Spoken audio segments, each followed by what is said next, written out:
자, 1-2번 파일입니다. 지금부터는 동사 강목에서 고려사에 대한 내용을 어떻게 다루고 있는지, 또 특징적인 부분은 어떤 것이 있는지에 대해서 이야기를 해보도록 하겠습니다. 자, 다음 파일을 먼저 보는 게 나을 것 같아요. 이 고려사인데요. 고려사는 조선 초기에 편찬한 것이죠. 조선 초기에 편찬한 것인데 문체가 뭔가요? 형식이 기전체라는 것이죠. 기는 본기, 그리고 제후국 같은 경우에는 뭐죠? 세가라고 하죠. 근데 조선이나 고려는 황제국 밑에 제후국이니까 뭐라 그럴까요? 세가라고 하죠. 왕의 일대기는 본기 혹은 세가로 적습니다. 그리고 기전의 전은 뭐죠? 열전이죠. 이 열전이 바로 이 지금 보여드리는 것인데요. 고려사의 열전, 신우열전입니다. 근데 이 열전 중에서도 이 우는 누구냐면 우왕이에요. 공민왕 다음에 우왕, 창왕, 그 마지막 두 왕인데, 이 우왕 같은 경우에는 왕씨여야 되잖아요. 고려의 시조의 성이 왕씨니까 쭉 내려오게 되면 왕씨가 계속해서 왕을 이어와야 되는데, 누구예요? 공민왕과 개혁 정치를 같이 했었던 승려 신돈의 자식이라고 역사는 평가를 했나 봐요. 왜냐하면 조선이 역사명명을 일으키기 위해서는 가짜 왕들을 몰아내게 되겠죠. 왕씨는 멸절이 됐다고, 끊어졌다라고 봐야 새로 들어온 이성계가 조금 더 어떻게 될까요? 명분이 서겠죠. 그죠?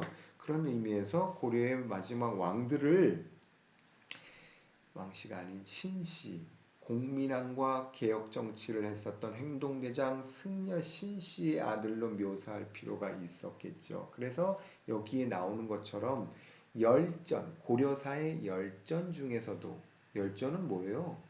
신하들이 나오는 거잖아. 아까 이야기했었죠. 본기 혹은 세가의 왕의 업적이 나와야 되는데 거기에도 끼지 못하고 열전에다 집어넣는데, 그 열전에서도 뭐야? 열전 중에서도 반역전에다 집어넣었다라는 거야. 뭐야 그러면은? 고려의 왕조에 대해서 어마어마하게 그 평가절하를 하고 있는 거죠. 폐가입진이라고 제가 한번 보여드린 프린트에다가 적어놓은 적이 있는데, PPT에다가 적어놓은 적이 있는데 기억 못하셔도 좋습니다. 가짜 왕을 폐위시키고 진짜를 들여보낸다. 진짜를 들여보내는 건 누구예요? 결국은 자기 이성계의 결국에는 우왕과 신왕의 성을 신씨로 들여보낸 것이죠. 그죠? 적어놓은 것이죠. 그러니까 고려사 열전, 반역전, 고려에 대해서 어떨까요? 이 고려사는 이성계를 높이 평가하고 고려 말기의 혼란한 상황에 대해서는 인정을 하고 있는 것이죠. 그죠? 근데 동사 강목에서는 우왕과 창왕의 정통성을 인정하고 있습니다. 왕우와 왕창이라고 이야기를 할 수가 있었겠죠. 그죠? 폐가입진 여기 적혀 있는데요.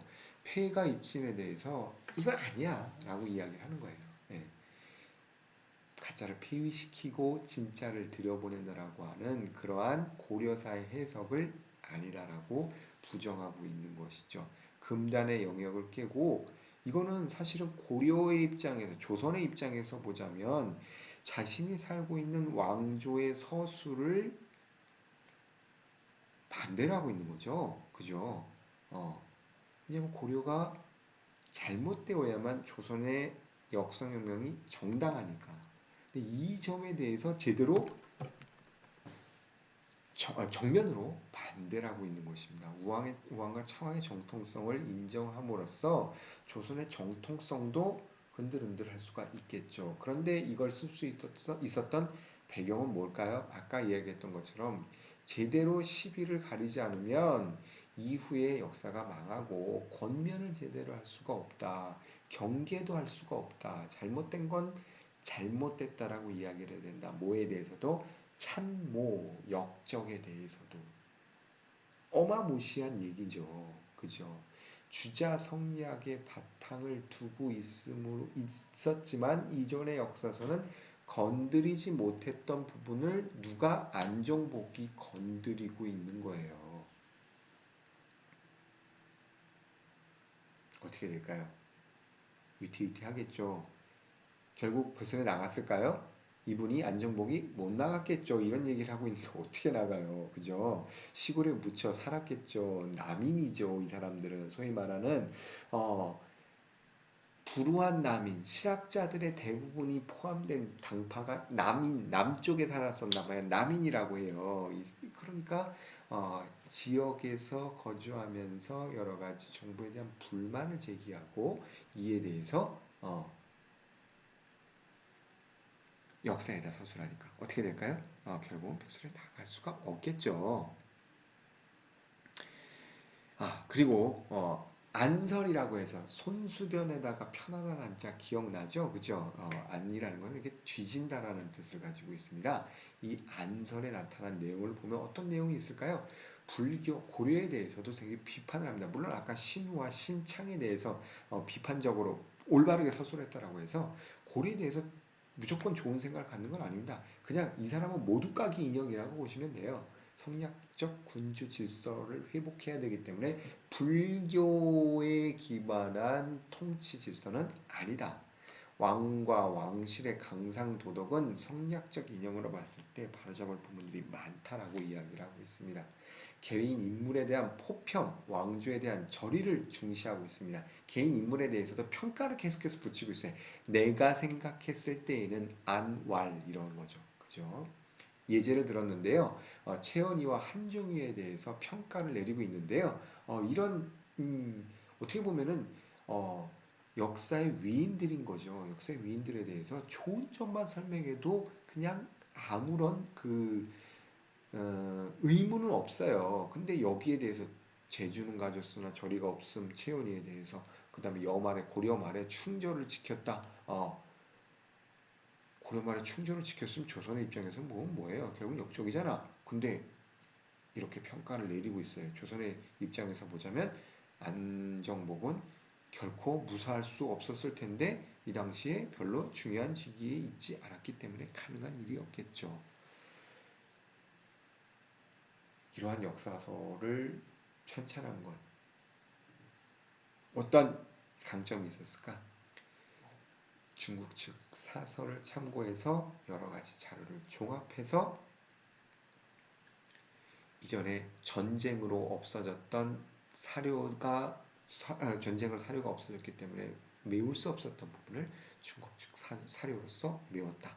그리고 그렇다고 해서 우리나라에서 외교 정책을 버리거나 중국 질서를 버리거나 그런 것이 아니라 사대교린 외교 정책은 고수하면서 중국 측 사설을 참고하고 덧붙이고 새로운 시각도 더하고 그 새로운 시각은 좀 이따 이야기하겠지만 지리입니다. 지리에 대한 내용들을 덧붙임으로써 이전의 역사서와는 다른 종합적인 역사서를 편찬하게 됩니다. 그리고 밑에 나온 것처럼 현실 정치에 대해서도 많은 관심, 개혁 정치에 대해서도 많은 관심을 가지고 있었습니다. 그런 부분에 대해서도 서술을 하고 있습니다.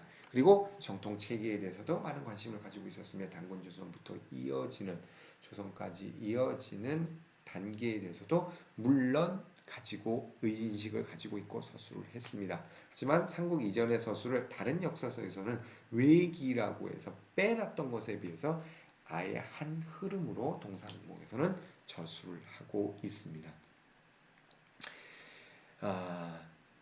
단군 숭배에 대해서 동사강목은 좀 다른 특징을 가지고 있는데요. 이종희의 동사와 함께 다른 특징을 가지고 있는데요. 이종희의 동사는 허목의 동사와는 좀 다릅니다. 역사사자를 씁니다. 기자정통론을 부정하고 있습니다. 이 당시에 나타났던 사람들이 기자는 누구냐면 중국 문화를 우리나라에 가져다준 단군을 이어서 중국 문화를 가져다준 기자가 단군 조선을 이어서 왕위를 이었다라고 해서 우리 문화의 어떤 문명을 가져다준 시초로 바라보고 있는데 이걸 부정하고 있어요. 이종희 단계에서요. 단군이 오히려 정통이다. 기자가 더 정통이다라고 이전 사서에서 봤던 데 비해서 이렇게 보는 관점의 역사서가 등장하고 있습니다. 그리고 안정복의 동사 강목도 단군부터 우리 역사를 체계화하고 있어서 이 시기부터 민족적인 자각이 있었나 사람들이 평가하는 역사가들도 나타나고 있습니다. 이러한 단군 중심의 역사서술은 대종교로 이어져서 1909년에 대종교로 이어져서 오늘날까지 나타나고 있습니다. 간단하게나마 이전에는 1시간 정도 설명을 했었는데요. 제가 좀 너무 3번 정도 하다 보니까 목도 쉬고 할 의욕을 잃어버렸습니다.